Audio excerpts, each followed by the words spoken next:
Para você que acompanha a Rádio Pagu, o canal da Rádio Pagu no YouTube, hoje nós vamos falar sobre um problema que atinge a maior parte das grandes cidades brasileiras e não apenas elas, mas um problema que atinge o país como um todo, a falta de moradias para as populações mais carentes. Segundo o IBGE, existem hoje em torno de 11 milhões de pessoas que vivem em barracos, em moradias precárias ou sem contar os que vivem na rua.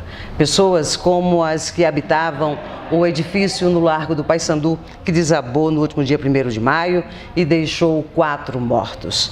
O que fazer para criar moradias e evitar que tragédias como essa se repitam?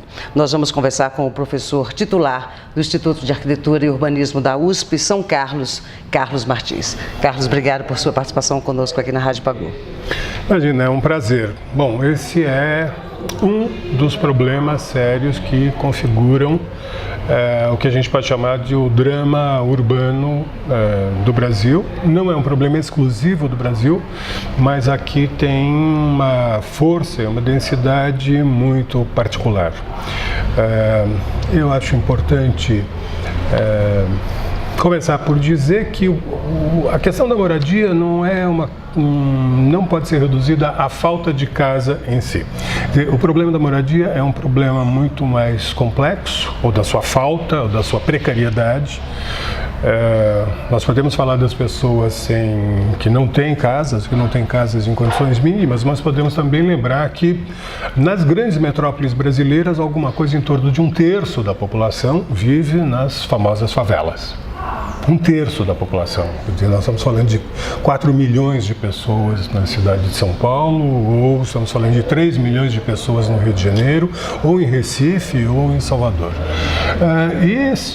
O problema da ausência de casas adequadas, para dizer assim, é um problema que se liga, que é indissolúvel de outros problemas fundamentais da vida urbana. Então, a questão da ausência de moradia tem uma implicação direta sobre outro tema fundamental das cidades brasileiras, que é o tema da mobilidade urbana. Então, há um dilema, que, por exemplo, foi o dilema do programa Minha Casa Minha Vida, um programa bastante inovador, por um lado, proposto sobretudo durante a gestão Dilma, mas que também reproduziu problemas estruturais de vários outros momentos, né? Você tem a obrigação, a necessidade de construir casas baratas, para que elas, mesmo com uma política de subsídios, para que elas sejam minimamente acessíveis à população de menor renda, e uma casa barata, e hoje nós podemos falar isso com tranquilidade, hoje o que é caro não é a casa.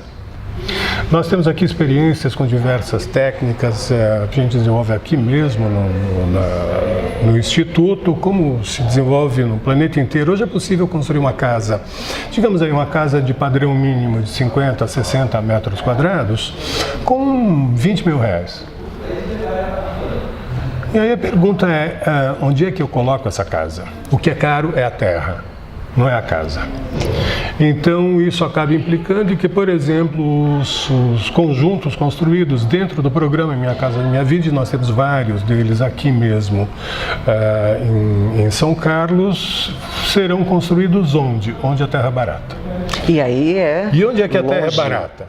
A terra é barata onde não tem infraestrutura urbana, onde não tem condições adequadas de acesso a outras coisas que são fundamentais para a tua moradia. Você precisa acesso à energia elétrica, você precisa acesso à água, a saneamento, a serviços sociais, você precisa ter uma escola por perto, você transporte, precisa ter posto de saúde. Um posto de saúde, você precisa ter transporte.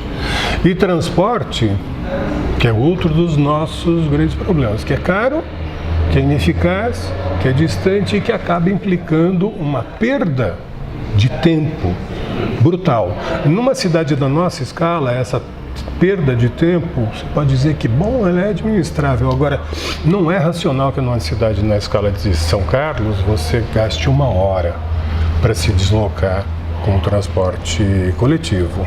Agora, se nós pensamos a situação das grandes cidades, das nossas grandes metrópoles, você tem uma massa trabalhadora imensa que passa 4 horas do seu dia dentro de algum meio, algum modal de transporte coletivo.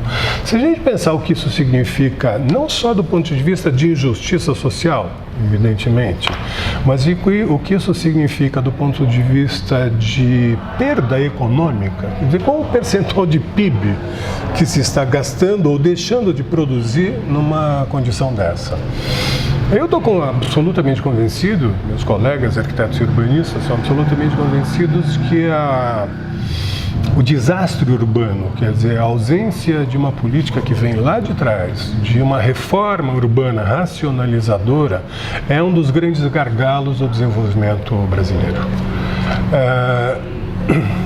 Pelo menos um gargalo equivalente às nossas dificuldades no âmbito da produção científica, tecnológica, da inovação, e que, diferentemente desses outros, não tem contado com o seu reconhecimento em termos de políticas públicas, não tem contado com o seu reconhecimento enquanto uma questão crucial, um entrave, um nó decisivo para o desenvolvimento nacional.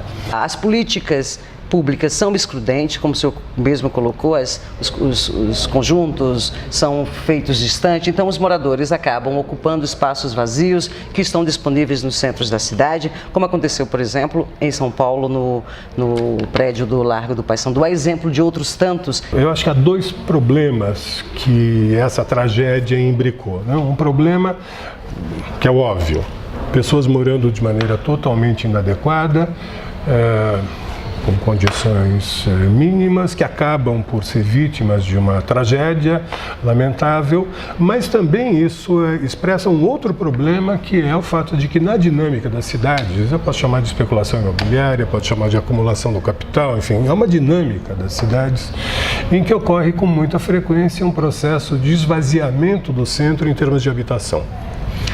Isso ocorre em São Carlos, mesmo na nossa escala, né?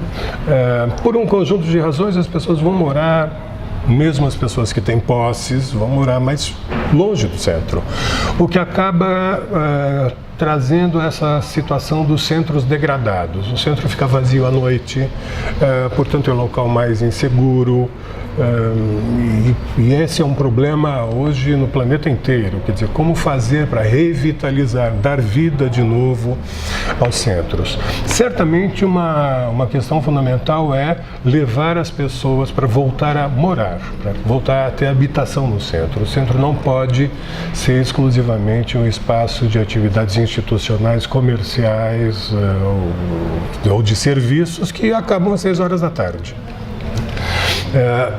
Nesse sentido, algumas políticas vêm sendo tentadas. Se a gente pensar a cidade de São Paulo, eu diria que isso remonta à primeira gestão da Erundina, quando houve uma política clara, não só no sentido de construir novos conjuntos habitacionais, mas, por exemplo, revitalizar os antigos e famosos cortiços.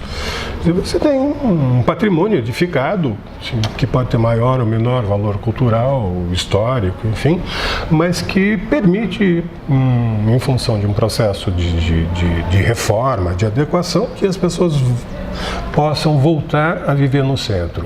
Particularmente para as pessoas mais pobres, isso é fundamental, porque significa a possibilidade de morar mais perto do trabalho, significa a possibilidade de pagar menos. O custo hoje do transporte coletivo é uma coisa brutal. Na sua opinião, como especialista, como urbanista, como arquiteto, qual seria a saída? Nós temos de entender a complexidade, a extensão e a territorialização desse problema. E temos que definir um conjunto de políticas públicas. É a possibilidade que qualquer prefeitura tem de instituir o chamado imposto, o IPTU, o Imposto de Propriedade Urbana, progressivo no tempo. Isso significa, se você tem um imóvel vazio no centro da cidade, e você, por qualquer razão que seja, por especulação, pelo que for, não utiliza, o seu IPTU vai crescer progressivamente, ele vai ser mais alto do que se você utilizasse. Até o momento em que, eventualmente, o poder público vai comprar esse imóvel e dar a ele um destino, uma destinação social. O outro instrumento é o chamado direito de preempção, uma palavra meio esquisita, que em última instância quer dizer o seguinte: se é um imóvel vazio, numa área urbana interessante, o poder público tem o direito de prioridade na compra desse imóvel, desde que o destine para habitação. Você tem um casarão vazio, como tantos casarões vazios que nós temos na nossa cidade, que estão vazios há décadas, alguns estão vazios há décadas. O poder público tem o direito de dizer: nós vamos destinar isso para habitação de interesse social, e a prefeitura tem prioridade na compra. Não é uma desapropriação, nós vamos pagar o preço de mercado, mas se alguém estiver oferecendo o mesmo preço, a prioridade é nossa. Tem pessoas que meio provocativamente dizem: olha, é bobagem ficar falando em déficit habitacional. Num sistema capitalista, déficit só existe quando alguém tem capacidade de compra de um produto e não tem esse produto no mercado. Isso não existe no sistema capitalista. Não tem déficit nesse sentido comercial. Eu quero comprar uma casa e não acho uma casa. Não, é que eu não tenho condições. Uma parcela cada vez maior da população não tem condições mínimas, já não digo de comprar ou de pagar um aluguel minimamente decente. As vítimas daquela tragédia do País de Almeida pagavam aluguéis de entre 250 e 500 reais para morar naquela condição absolutamente precária. Por que elas se sujeitavam a isso? Porque esses 250 ou 500 reais são, em última instância, o que eles gastariam com transporte coletivo se fossem morar alguma conjunto disponível na periferia, longe do trabalho, longe das condições de deixar suas crianças, enfim. É um drama. Eu diria, essa tragédia revelou um drama que é muito mais complexo, é muito mais estruturante de uma sociedade desigual e profundamente injusta como a nossa. Eu esperaria que dessa tragédia algo resultasse de bom, que é a consciência de que esse problema da moradia ele não é um problema isolado, ele está vinculado ao problema urbano. Em geral, o Brasil nunca fez assim como o Brasil nunca fez uma reforma agrária, o Brasil nunca fez uma reforma urbana. É uma pendência aí de muitos anos. E que nós vamos ter que enfrentar, porque em algum momento isso vai explodir, como está explodindo no Rio de Janeiro. Vai explodir no sentido literal, de uma convulsão social. Carlos, muito obrigado pela sua participação conosco. Obrigado a vocês, é um prazer estar aqui na frente da Pagu. E estou sempre à disposição. Temos várias questões importantes para tratar, que às vezes estão longe da preocupação cotidiana, né, dos teus ouvintes, os teus espectadores, mas que nos afetam a todos. E precisam ser faladas e ditas. E minimamente nós temos que construir uma compreensão comum disso. A tragédia que se revelou no drama, a tragédia que deu esse final tão triste ao drama daquelas famílias, é o drama de todos nós. E nos afeta, e vai nos afetar, queiramos ou não. Muito obrigada pela audiência.